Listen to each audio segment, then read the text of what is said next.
Married at First Sight, Season 14, Episode 3, Mark and Lindsey. If you want to see my other videos, drop down in the description box. I got links to my other videos as I'm uploading them all day today. Anyway, we're on to Mark and Lindsey. So there's not much going on with Mark and Lindsey because, pretty much their big day was yesterday, but it's still going on into the reception for Mark and Lindsey. And so let me tell you something about Mark and Lindsey. This is what I'm figuring out about them. I already told you that this was a season of similarities.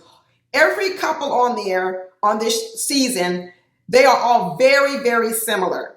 And one of the things I've been talking about is, are the similarities complementary or do they cause problems? And so with Mark and Lindsey, they are both used to being the center of attraction. They are used to all eyes on them and on the stage, all of that. But I know for sure Lindsey more so than Mark. I noticed now that Mark's tagline says like wickedly committed. First he was Mark the Shark. Now he's wickedly committed. Because what I'm starting to see the dynamic between Mark and Lindsey is we all know Lindsey's a jokester. She loves a punchline. She loves to get attention. And what I've always said is one thing I didn't like about her jokes are always at the butt of another person.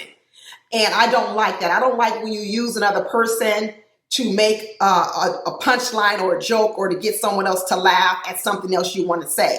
I don't like that about her. But anyway, so they're still getting to know each other. Mark and Lindsey, it starts off with Mark talking to Lindsey's family. And let me tell you something. I really like Mark now.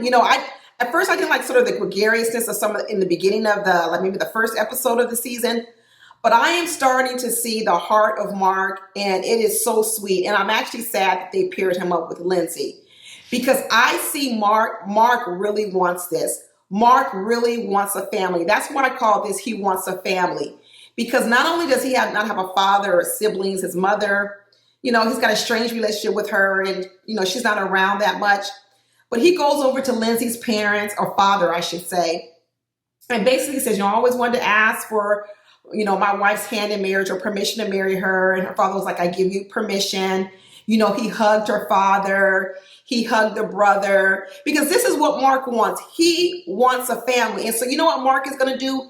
He's going to try very hard. But I'm going to tell you, as hard as Mark tries, I don't think it's going to be enough. I am sticking to my guns that I don't think these two are going to make it. I think he's going to run out of gasoline in that tank.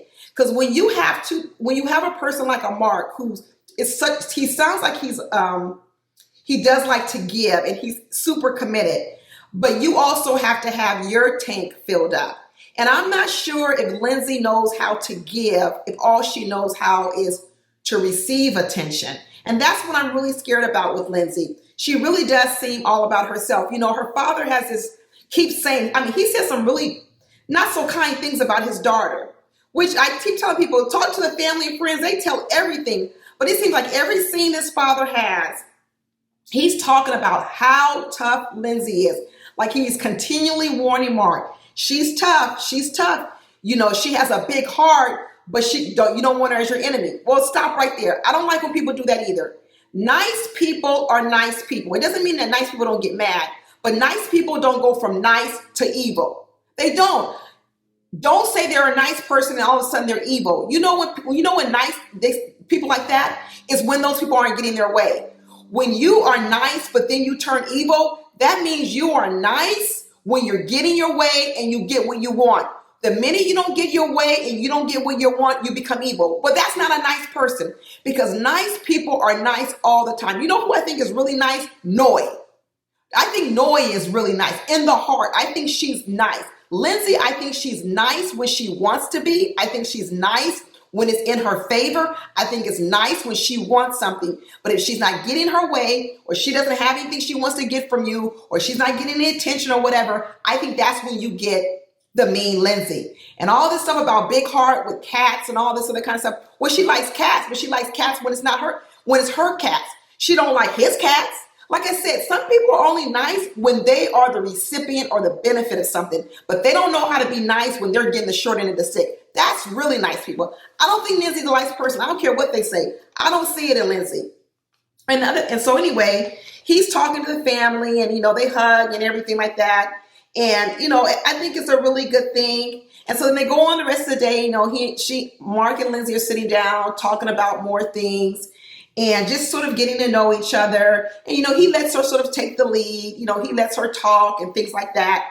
And I think he's committed to it so much. And I think he's going to try so hard with Lindsey. And I really want to see what type of work Lindsey does, or if what she does is she makes him do all the work in the relationship. I really want to see if she's going to do anything to bend and to accommodate Mark the Shark. Because right now what I see Mark making all the accommodations so Lindsey can be herself.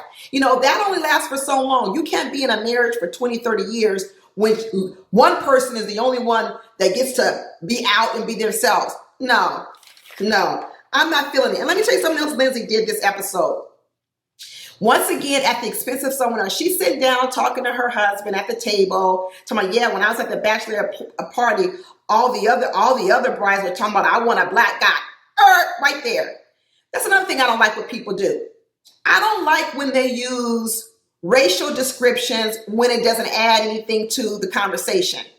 You could have just said all the girls were talking about they wanted a tall guy, and you didn't think that was, substantial. Maybe you thought it was frivolous. That's fine. I don't mind you saying that.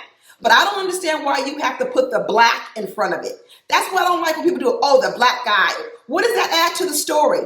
What does that add? And that's the same thing she did when she called her husband a Guido. See, this is this low-key stuff when I'm talking about this digging, and she wanted to make her husband laugh, right? But it's at the expense of the other bride. So now all of a sudden, here you are talking to your husband about some women he hasn't even met. You did that with Alyssa, and now you're doing it with the black girls on the show talking about, because of course you're talking about the black women, because who else asked for a tall black guy? See, this is what I don't like about Lindsey. See, Lindsey's not nice because nice people don't do that kind of shit. But anyway, this girl, somebody gonna get in her ass this season. I don't know. I think it might be Katina. Somebody's gonna get in it. I feel it already. But anyway, so they go on to the rest of the night.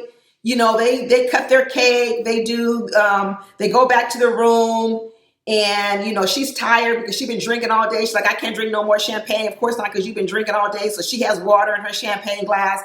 And then they end up going to bed. But that's it. Didn't much happen with them, too much so, because like I said, most of their episode was last week for their wedding. This episode was more concentrated on Katina and Olajuwon, and then Alyssa and Chris. So be sure to look at my other videos with that. But let me tell you, I did not like Lindsey anymore now. I actually like Mark the Shark more, and I'm starting to feel sorry for him because I think he got a raw deal, and I think he's going to have to put in a lot of work and do a lot of compromising, but I'm not for sure that's sustainable. Anyway, that's it, y'all. Bye.